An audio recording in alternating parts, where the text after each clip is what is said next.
Ay, ay, ay. The Acclaimed celebrated National Scissoring Day. I've seen National Cheeseburger Day, National Pizza Day, National Puppy Day. When I was a kid, we didn't have all these national days. Who is in charge of making these national days? Is it a board? Is it a committee? How do we determine what day is a national day for something? I have no idea. Well, check it. Google that. If you won't Google whether f***ing sheep is legal in Japan, at least you can Google that. Anyway, was absolutely ridiculous, but the people loved it, and they did it well. At least the Acclaimed and Billy. They've got fire. They've got oomph. Bowens did great. The material I wrote is preposterous, but they sound like they mean it. It's that line that you kind of have to bump up against but can't cross, where it's ridiculous, but the person looks like they believe it, mean it, are enjoying it, whatever, and you kind of get swept up in it. The people love these kids.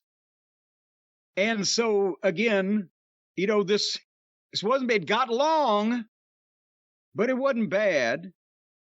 And of course, Billy presented the Acclaimed with giant golden scissors, and there, Tony Schiavone's comment. By the way, did you see somebody tweeted 2 random matches? The Tony Schiavone commentary, like we asked it at one of the shows that we did last week. No, the stuff during the Acclaimed segment was the stuff we really need transcribed. I think I may have it too. I'll look. Well, I've got one of them, but the tweet was, he only says like 6 or 7 lines per match anyway. But as soon as the giant golden scissors get presented, Tony says, "Oh, this is so much fun." He's the worst commentator in wrestling. Okay, Tony, bless you. I love you. We've known each other since the 80s, but goddamn it, the announcer is not supposed to say that like that. You're still supposed to be the goddamn announcer, the salesman of the product, the person in charge of the television program. I can see somebody saying, "Well, folks, these guys are out there," but you don't just laugh along with it in that respect, like that you're just having so much fun because you're the announcer. You're not. All right. It's not as bad as when they do it during matches. Schiavone and Excalibur. Tony did baseball. He did real sports. He's done real sports on radio for years. He didn't do real sports like that. This whole thing, I know most of the show is a joke, and he probably thinks it's a joke because he started in real wrestling, but don't talk about it like a joke. So anyway, the crowd, everybody scissored their neighbors, and Castor closed with asking everybody to come together in a bipartisan scissor to unite the country. And here comes Swerve.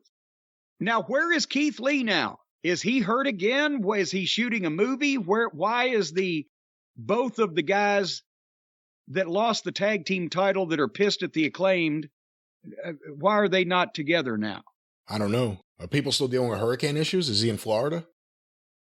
Well, it's been a goddamn week, one would think. Well, still, if you have a lot of flooding and everything, I'm not saying that's the case, but you could be dealing with it still. I don't know why Keith Lee wasn't there. All righty. Well, he cut a heel promo, did Swerve, and next week in Toronto, we get Billy versus Swerve.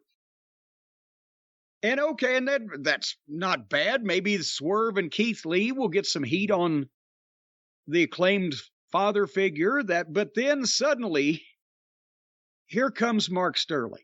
So the segment had been good. The interview had been good.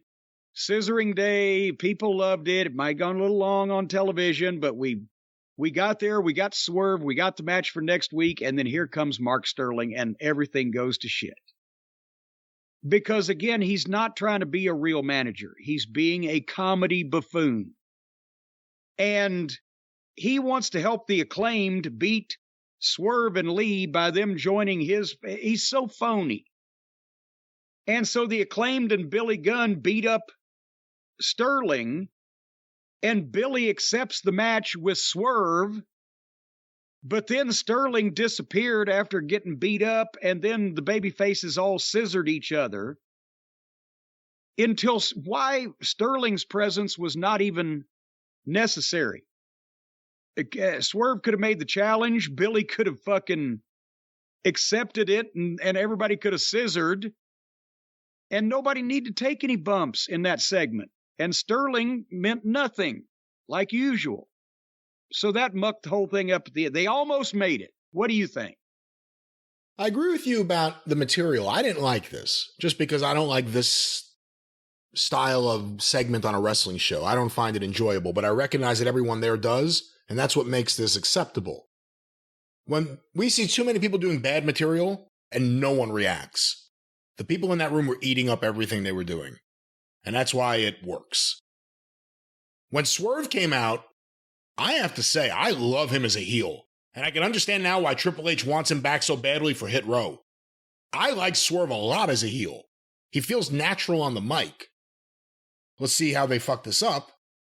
And I completely agree with you about Mark Sterling. Anytime you see Mark Sterling, he's in the cringe crew. There's a bunch of people in AEW, as soon as they appear on TV, you cringe.